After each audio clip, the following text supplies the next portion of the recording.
Welcome, friends, to our Ziraat class here in December. And let's begin with the invocation. I think you all know it, so I won't put it in the chat window.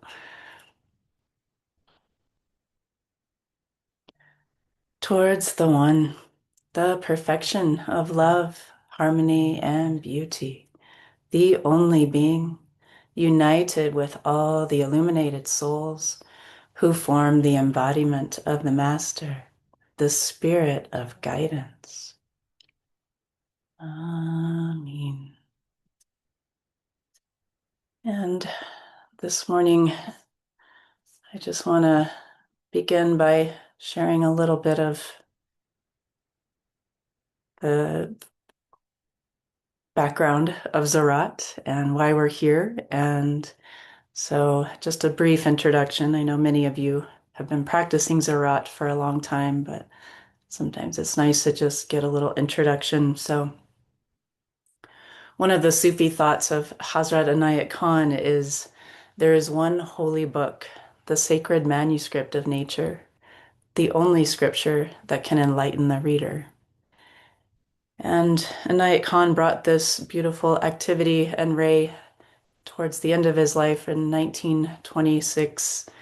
And Ziraat has its roots were in Middle Eastern roots, meaning agriculture or seed or bridge or, it can have many of these different meanings. And it comes from the lineages of as a mystery school. It really is an esoteric school dealing with the inner life and cultivating the heart and using the symbology of working with the earth through gardening and farming that we can bring cultivation of the divine and into our hearts. And so that's sort of the idea behind Ziraat. And there are some Ziraat papers and a Ziraat ritual and lodge that many of the Inayat orders, Sufi orders, work with. And the beauty of Ziraat is that it was kind of left open to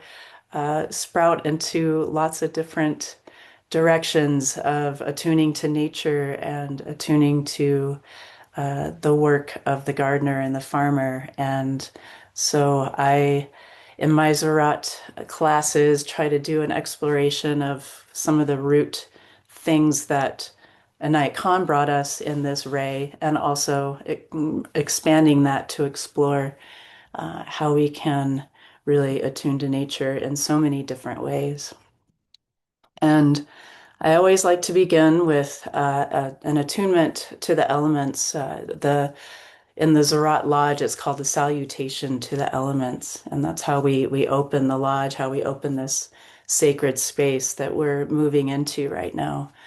And so I'll put the words in the chat window of what we'll be saying if you want to join in with me as we go through this process. But before we begin, I was thinking this morning, why do we why did Inayat Khan bring such an emphasis to the elements and the elemental breaths? And um, I've heard that this was the elemental breaths and the purification breaths are something that he gave to almost all of his students. And he writes so extensively about the elements and how important they are. And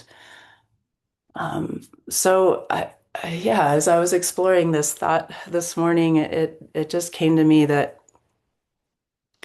the elements are, and he also, Anayat Khan, Murshid writes about this as well, that they are living beings, that the elements, if we really think about what they are, we are made of these elements, and the whole world that we move and live and interact with are the elements. And if we bring our attention to these elements as living beings and how we in our everyday lives interact with these elements, with nature, and we begin to bring the sacred to that and realizing how it can be these elements are healing and purifying and revivifying, as we'll visit in the prayer nayas after we do the prayers. And So it really is a way for us to attune to the divine in a way that we is accessible to all of us. We're all living in a body made of elements, and we're all moving about in a world made of these same elements. And so what a beauty that we can find harmony with these elements and beautify our world and experience the beauty of the world and all the love, harmony, and beauty that Anayat was writing about in the Bolasaki today, if you get that in your mailbox. And really, this is how we find love, harmony, and beauty is attuning to these living beings of the elements. So, and the salutation to the elements is such a beautiful way to really honor and give our love and respect to each of them in different ways with different attitudes. And the original wording was, "We offer our homage to thee," and I changed the wording a little bit to "love and respect" because an icon also used those words a lot, and it just feels closer to my heart and my language, so that's why I shifted around a little bit. So. All right, let's begin with the breath of earth, breathing in through the nose and out through the nose. And you can just place your hands facing down towards the earth as we say, "Oh, all productive earth, we humbly offer our love and respect to you." Breathing in and out through the nose.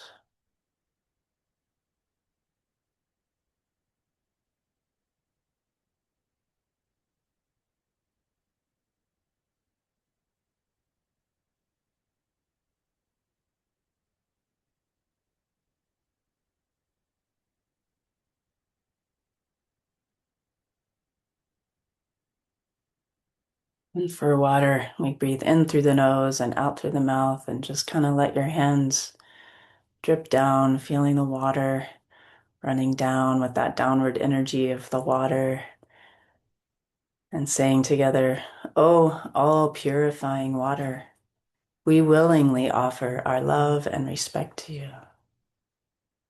And taking a few breaths here in through the nose and out through the mouth.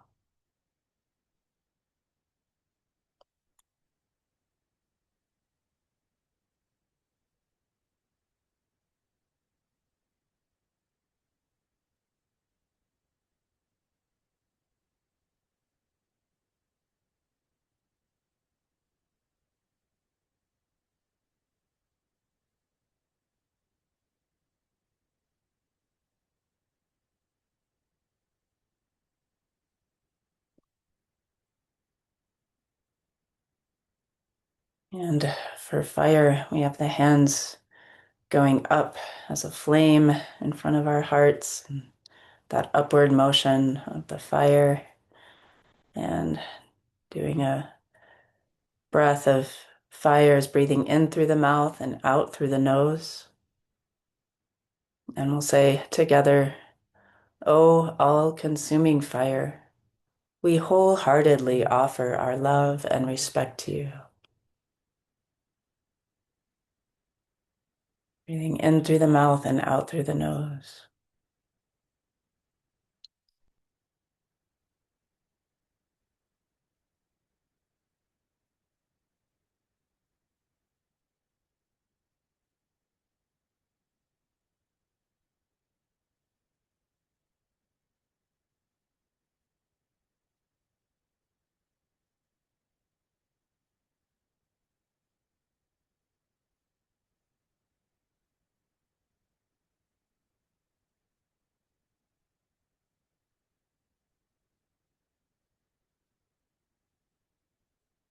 And for air, just move the hands in a flying wing motion and breathing in and out through the mouth. We'll say together, "Oh, all-pervading air, we gladly offer our love and respect to you." Breathing in through the mouth and out through the mouth.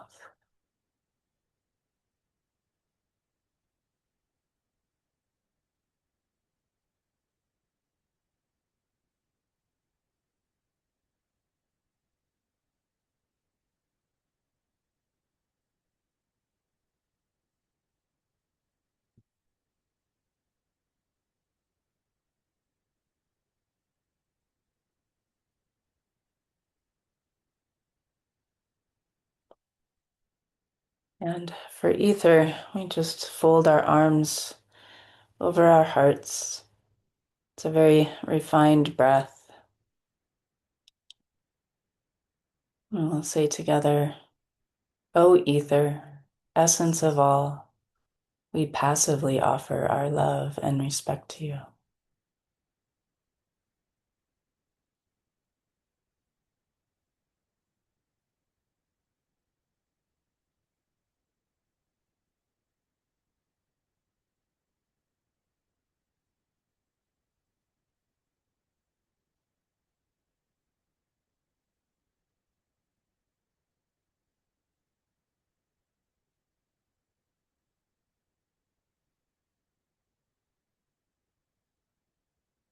Amen.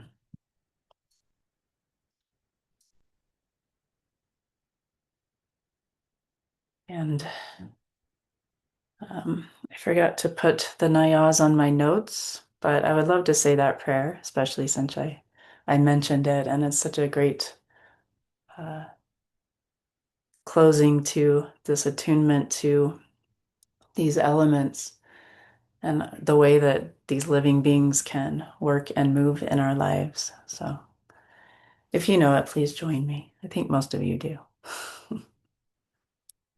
Beloved Lord, Almighty God, through the rays of the sun, through the waves of the air, through the all-pervading life in space, purify and revivify me. And I pray, heal my body, heart, and soul. Amen. And also should mention that these movements that we're doing, that were given in the original Ziraat papers, they're supposed to be done in front of the forehead, but I feel like, again, it brings it closer to me when I do it in front of the heart, and I think it works better on Zoom. So there you go, in case you're curious what the original instructions were. So I always like to bring a song to further attune us to the elements. So I have those words for you in the chat, and turn on original sound so you can hear me and a little bit of the drum.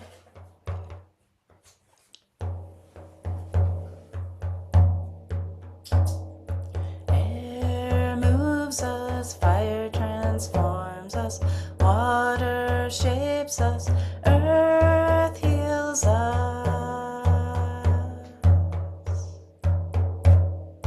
Air moves us, fire transforms us, water shapes us, earth heals us.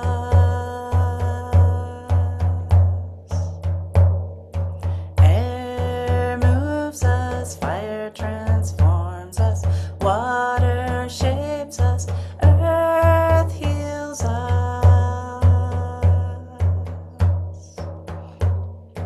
Air moves us, fire transforms us, water shapes us, earth heals us.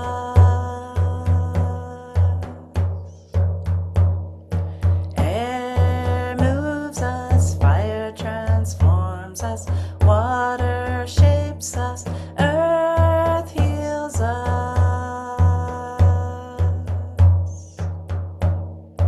Air moves us, fire transforms us, water shapes us, earth heals us.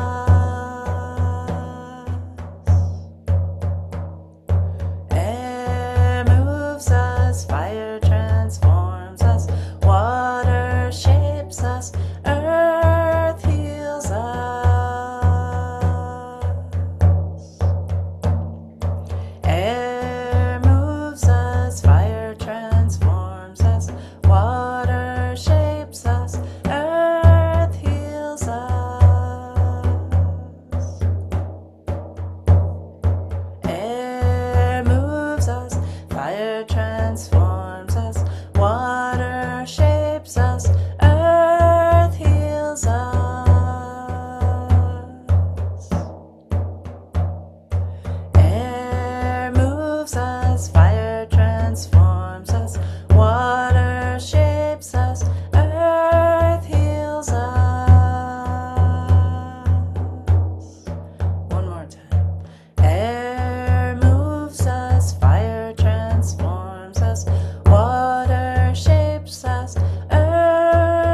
our Ziraat class series that I started a few months ago is on the watchwords that Anayat Khan gave to us in this ray. And I'm going to do a quick sharing of my screen to show you these watchwords. So you can see them. Yeah, here we go. So these are the symbolic cycles of work on the farm that Anayat Khan brought for us, and each one of these types of work has a watchword, a word that the worker can work with uh, as they move through these different cycles. So I thought it would be a good exploration to go into each of these symbols and words and see where they can bring us and what they can teach us. And so, of course, we started with plowing a few months ago. Last month we did harrowing, which is similar to plowing, but it's a little more refined process of really preparing the soil, preparing our hearts to plant the seeds, and which is if it, when I go and read through the Ziraat papers, I would say the majority of them are working with and talking about the plowing and the harrowing because there's so much symbology in here around purifying the mind, clearing out the rubble, clearing out what is no longer needed. And it's a constant work, never ending. But of course, at some point, we also want to sow the seeds. And so today we're working with sowing and the watchword hope with the symbol of the grain. So I want to begin by reading a Ziraat paper. This is lesson number 5, and it's called Doing Our Own Work. So, the spiritual force that is pouring out on the world today is quickening every kind of seed in the human heart. If the seeds are quickened, the harvest must be reaped. That is the law. We cannot help until the field is again clear. What we can do is to sow fresh seeds and nourish them until they are quickened. But the reaping thereof will be for other hands. There are plowers in the field, and there are reapers of the harvest. All are different. One cannot do the work of the other, but all are working out the divine plan, and all are necessary to the others. To a little band of sowers has been given a handful of living grain. Faithfully it must be sown, surely it will be reaped, and the harvest shall be for the sustenance of all who are hungering for the bread of life. So, of course, there's mention about all these different cycles of the farm in this writing, and a lot of it is about how each of us has our own work to do. And what is that work? Are you a plower? Are you going to be the reaper at the end of the harvest? And to a little band of sowers has been given this handful of living grain. So today we're going to be the sowers. We're going to focus on what handful of living grain has been given to you, living seeds, and what do we want to sow? And the word hope is such a great word for sowing because when we're sowing seeds, we often don't know what will be growing many years from now, sometimes, if it will bear fruit. And we know that we're really sowing the seeds for the future. And some of it is sowing seeds in our own heart, some of it's sowing seeds into the world that will give this bread of life that people are hungering for. And uh, I hadn't shown you the altar yet, but I do always set up an altar for the elements with earth, air, fire, and water, and ether, the incense there in the middle.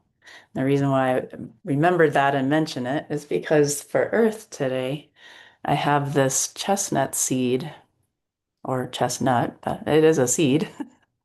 And this is such an amazing example of sowing because imagine, can you believe there's a huge tree that comes out of this? Like, what a miracle is that? And I got this chestnut seed when I was at Fossil-Monzel in Suresnes, France, which is where the home of Inayat Khan and his family, where he spent much of his life and where the kids were growing up. And this, I just learned recently in a book I was reading that there's a chestnut tree on the land there that I was able to put my hands on and, of course, was hugging because I tend to hug trees and feel their energy that way. And I just found out that the chestnut tree that this came from was planted by Amina Begum, Inayat Khan's wife. So, over 100 years ago, I'm sure. So, again, just knowing what not she didn't know what the future would hold, but she planted this tree, and 100 some years later, I'm holding the chestnut from there, and we can never know what kind of love and growth and beauty is coming from these seeds that we're putting into the world. So we're a little band of sowers given our grain. And so I want to visit a nature meditation that Anayat Khan brought for us. I'm going to put it in the chat window. And so this is when you're looking at a field of corn and or a chestnut seed or a bowl full of seeds, maybe at the garden that you've produced, whether it's in your heart or in the real world. Um, just focusing on the seed and the abundance of the grain. And so we will inhale, thou art the life, and exhale, and thou art life's sustenance. So we're bringing the bread of life that the world is hungering for, that you are hungering for. What is the seed, the bread that you want to bring into your life? So we inhale, thou art the life, and exhale, and thou art life's sustenance. Inhale, thou art the life. Exhale, and thou art life's sustenance.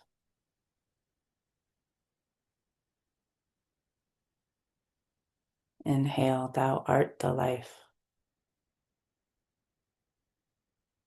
Exhale, and thou art life's sustenance. Just taking a moment or two to breathe in with these words. Breathe out. Inhale, thou art the life. Breathe out, and thou art life's sustenance.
Few more breaths. Inhaling, thou art the life.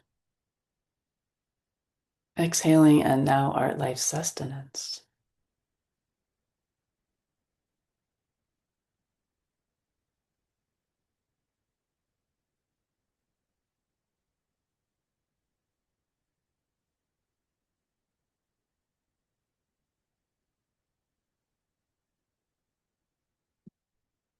Amen.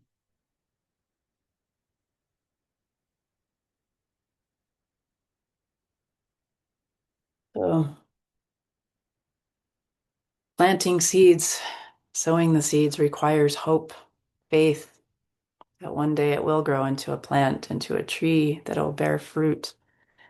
So, Inayat Khan has a beautiful writing from the supplementary papers talking about this.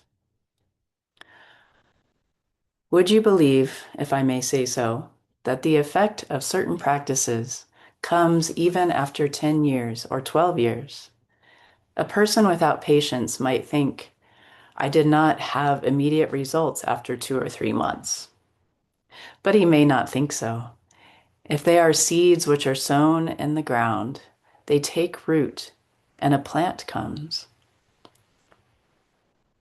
But in order for the plant to be fruitful, it takes 10 years. This is the spiritual sowing. It might take a much longer time in some cases. In some cases, the next day the result might show. There are some plants which come quicker, others which take time to bear fruit. But still, the spiritual sowing has its result, and a sure result. Never, therefore, to doubt, to be discouraged, to give up hope, but to continue persevering in this path. So, as you can see, he is drawing a symbology, a parallel of the seeds and the sowing to our spiritual practices, and that we may think we're not seeing any results right away, or even after a couple months, maybe not even after a couple years, but this is the nature of seeds. Sometimes they take many years to bear fruit for us to see the results. And so that's why it's such an important word of hope and faith and patience to plant these seeds and to not give up hope. And, just focusing a little more on that word hope, like what is hope? Hope is how we can live in the present and look forward to the future. Thank you, Katya. Yes. She said, abundant fruit is inevitable. Yeah, that's the beauty that we can have that hope because we see the results of plants in our lives, the real everyday plants in our garden, and just remembering that these seeds that we're planting in our heart can have the same result if we have that hope and that patience. And it's that hopeful attitude that keeps us going. It lets us consider the potentialities of situations. Um, and it's saying yes to the future, belief that we can move forward. And so I have another song I want to visit that talks about the seed of God grows into God. To let yourself go and let God be God in you. So I'm going to put those words in the chat window and just reflecting on these seeds, these practices, really coming to the cushion and being with God, letting that seed of God grow into God in you. That's where the beauty and the fruit comes from. So, and I'm going to put original sound on. And Sarah's going to help me here with the music and the guitar, so hopefully you can hear her.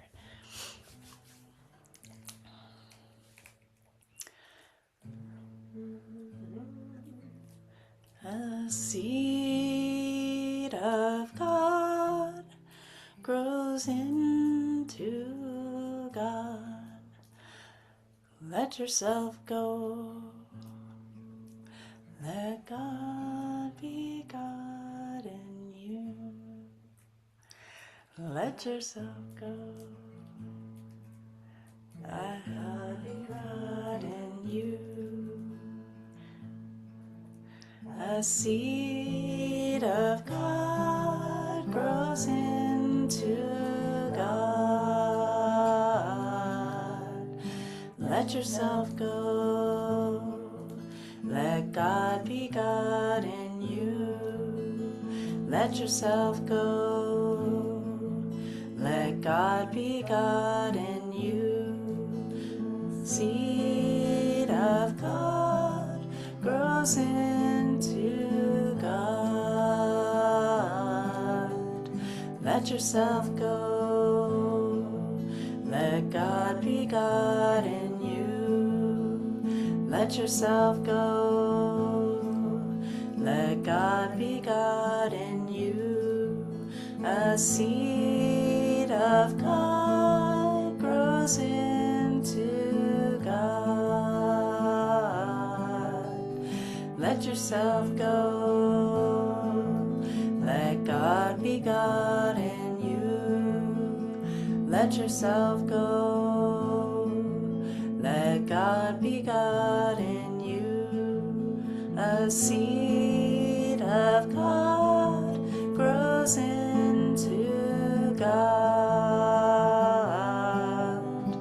Let yourself go. Let God be God in you. Let yourself go. Let God be God in you. A seed of God grows into God. Let yourself go. Let God be God in you. Let yourself go. Let God be God in you. A seed of God grows into God. Let yourself go. Let God be God in you. Let yourself go. Let God be God in you. One more time. A seed of God grows into God. Let yourself go. Let God be God in you. Let yourself go. Let God be God in you.